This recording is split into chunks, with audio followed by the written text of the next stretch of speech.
नमस्कार, टीवी9 राजस्थान पर आज की इनसाइड स्टोरी के साथ मैं हूं भविष्य त्यागी। राजस्थान में बीजेपी के प्रभारी ने 4 मोर्चों पर जंग छेड़ दी है। 4 मोर्चे कौन कौन से हैं ये आपको बताऊंगा, और जो एक सबसे बड़ी जंग उनके सामने नजर आ रही है और जिसका हल्ला भी राजस्थान में खूब हुआ, सियासी बयानबाजी भी खूब हुई, वो जंग थी सचिन पायलट के साथ।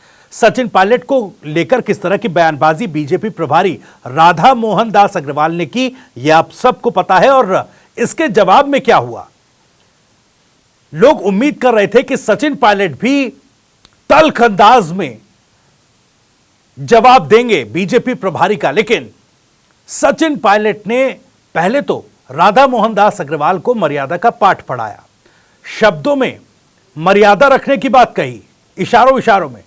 साथ ही उन्होंने अपनी मयान से तलवार भी खींच ली, वो भी जंग के लिए तैयार हो गए हैं।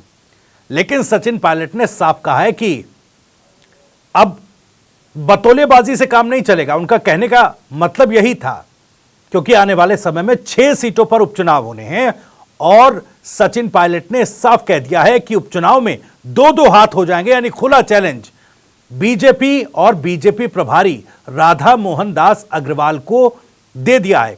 लेकिन सवाल यह उठ रहा है कि आखिर सचिन पायलट इतने कॉन्फिडेंटली खुलकर क्यों आ रहे हैं सामने, क्योंकि अब तक अमूमन इस तरह देखा गया है कि सचिन पायलट इस तरह की बयानबाजियों का जवाब नहीं देते, व्यक्तिगत टिप्पणियां नहीं करते हैं।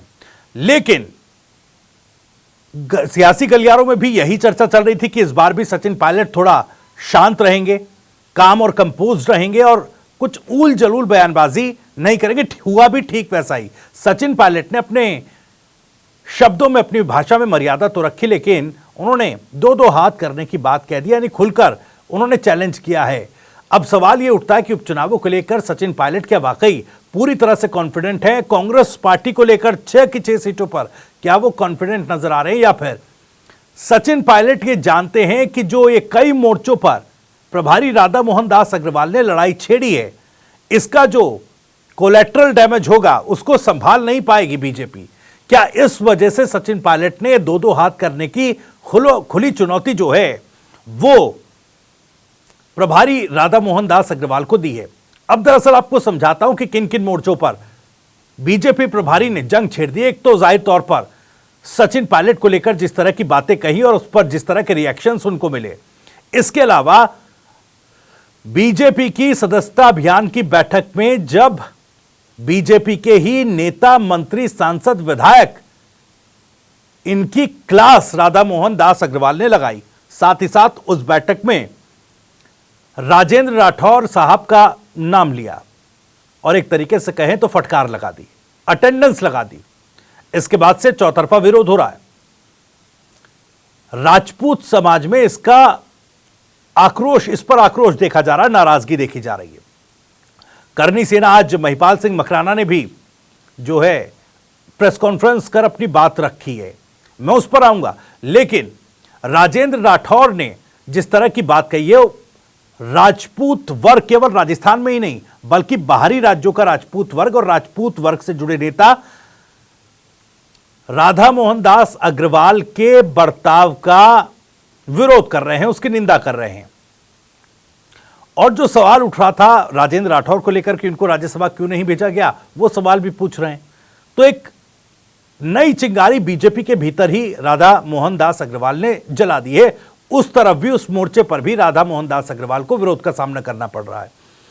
दो और चीजें हैं, जो 2 और मोर्चे हैं जहां पर छेड़ी हुई है जंग बीजेपी प्रभारी ने। लेकिन उससे पहले सवाल यह उठता है कि अब इसको कंट्रोल कैसे किया जाएगा और आखिर क्या निर्देश शीर्ष नेतृत्व से बीजेपी प्रभारी को मिले थे जब बीजेपी राजस्थान का प्रभार राधा मोहन दास अग्रवाल को दिया गया। क्योंकि इस वक्त तो वो इस तरीके के कंडक्ट में दिखाई दे रहे हैं, इस तरह की भूमिका में दिखाई दे रहे हैं कि राजस्थान में आकर मानो उन्हें एक राजनीतिक सर्जिकल स्ट्राइक करने का एक आदेश और निर्देश मिला हो, और उसी तरह का उनका बर्ताव फिलहाल नजर भी आ रहा है।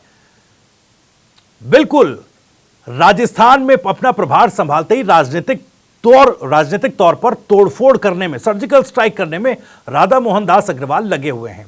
सचिन पायलट को घेरा, राजेंद्र राठौर को फटकारा। अब देखिए, सलूम्बर में बीजेपी की बैठक के बाद जब उन्होंने मीडिया से बातचीत की तो उन्होंने राजकुमार रौत, बीएपी पार्टी के लिए राजकुमार रौत के लिए एक बात कह दी। उन्होंने कहा कि राजकुमार रौत युवा हैं, वो युवा के लिहाज से अपने समुदाय के लिए कुछ कर रहे हैं, उन्हें करते रहना चाहिए, लेकिन वो अच्छी तरीके से जानते हैं कि कांग्रेस की गोद में बैठकर वो काम नहीं कर सकते जो उन्हें करना पड़ेगा, जो वो करना चाहते हैं, और वो अच्छी तरीके से जानते हैं कि बीजेपी ही वो काम कर सकती है। जाहिर तौर पर राजकुमार रौत को लेकर यह बयान दिया तो राजनीतिक गलियारों में चर्चा शुरू हो गई कि क्या बीजेपी प्रभारी राधामोहन दास अग्रवाल ने बीएपी को खुला ऑफर दे दिया है क्या उपचुनावों के लिए। आपको पता है कि बीएपी ने लोकसभा के चुनावों में कांग्रेस के साथ मिलकर चुनाव लड़ा था, तो जाहिर तौर पर कांग्रेस के जो गठबंधन है, अब उस घटक या उस गठबंधन में भी सर्जिकल स्ट्राइक या यूं कहें कि उस मोर्चे पर जंग राधामोहन दास अग्रवाल ने छेड़ दी। अब खुला ऑफर तो मिला है, सवाल ये उठता है कि बीएपी या राजकुमार रौत उनके इस ऑफर का किस तरीके से जवाब देंगे, किस तरीके से वो उनकी इस बात का रिप्लाई करने वाले हैं।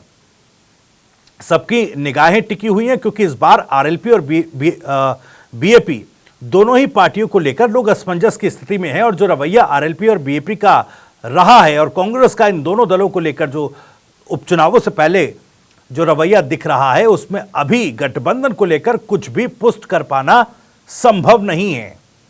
क्या इस गठबंधन की सियासी जो तासीर है वैसी ही बनी रहेगी जैसी लोकसभा चुनाव में बनी हुई थी, या फिर इस तासीर को भी ठंडी कर पाएंगे राधामोहन दास अग्रवाल और बीजेपी के पक्ष में, या बीजेपी के लिए एक नए गठबंधन का सिरा जो है जोड़ते राधामोहन दास अग्रवाल नजर आएंगे। तीसरा, महिपाल सिंह मकराना की मैंने बात की। एक तरफ सचिन पायलट से सीधी जंग छेड़ दी, दूसरी तरफ राजेंद्र राठौर को लेकर एक नया विरोध राधामोहन दास अग्रवाल को लेकर शुरू हो चुका है, बीएपी को ऑफर दे दिया। और चौथा, महिपाल सिंह मकराना, उन्होंने भी आज प्रेस कॉन्फ्रेंस की, राजेंद्र राठौर के प्रति बर्ताव के लिए विरोध जताया, सवाल खड़े किए, और राजेंद्र राठौर को जो राज्यसभा नहीं भेजा गया उस पर भी सवाल किए। उन्होंने कहा कि देखिए, मैं जाति की राजनीति करने नहीं आया, लेकिन अगर बीजेपी प्रभारी एक जाति वर्ग के नेता को इस तरीके से उनका अपमान करेंगे तो हां, मैं जाति की राजनीति करने के लिए आया हूं। अब उन्होंने क्या कहा कि देखिए, मैं बीजेपी और कांग्रेस का प्रवक्ता नहीं हूं, सवाल यहां राजपूत समाज के नेता के सम्मान और अपमान की है। हालांकि उन्होंने बाद में यह भी कह दिया कि करनी सेना को कितनी सीटें बीजेपी और कांग्रेस उपचुनाव में देगी, ये दोनों ही पार्टियों को अभी तय करना है। तो देखिए, जिस तरीके से राजपूत वर्ग का एक आक्रोश बढ़ा है राजेंद्र राठौर की अटेंडेंस या उनकी क्लास लगाने के बाद, तो कहीं ना कहीं ये बीजेपी के लिए उपचुनावों में वो तूफान बनकर खड़ा हो सकता है जो चुनावी झटका बीजेपी को दे सकता है। ठीक उसी तरीके से जैसा लोकसभा चुनावों के वक्त राहुल कसवा जब तत्कालीन सिटिंग एमपी बीजेपी से अलग होकर कांग्रेस में शामिल हुआ और कांग्रेस का टिकट लेकर चुनाव लड़ा, तब जाट वर्ग की जो नाराजगी बीजेपी को झेलनी पड़ी, उसमें कई सीटें वो नाराजगी अपने साथ लोकसभा के चुनाव में बहा कर ले गई। तो ये फिर एक आक्रोश जो है अब राजपूत वर्ग में देखा जा रहा है, क्षत्रिय वर्ग में देखा जा रहा है। किस तरीके से इसको ठंडा किया जाएगा, या यूं कहें कि जो राजनीतिक सर्जिकल स्ट्राइक अब करते राधामोहन दास अग्रवाल नजर आ रहे हैं, इसका इनपुट बीजेपी को क्या मिलेगा, या यूं कहें कि इसका आउटकम बीजेपी के लिए क्या होगा। कई सवाल हैं, अभी अदावतें शुरू हुई हैं और इन अदावतों का सियासी पड़ाव क्या होना है, इस पर हमारी नजरें टिकी रहेंगी। फिलहाल इस वीडियो और इनसाइड स्टोरी में इतना ही। अगर आपको जानकारी और वीडियो पसंद आई हो तो वीडियो को लाइक करें, ज्यादा से ज्यादा शेयर करें। आप भी इस मामले पर कुछ कहना चाहते हैं तो कमेंट बॉक्स आपके लिए खुला हुआ है। अपनी बात, अपना सवाल, अपनी राय कमेंट बॉक्स के जरिए आप हम तक पहुंचा सकते हैं। राजस्थान से जुड़ी और भी तमाम खबरों को सबसे पहले जानने के लिए सब्सक्राइब जरूर करिए। टीवी 9 राजस्थान। नमस्कार।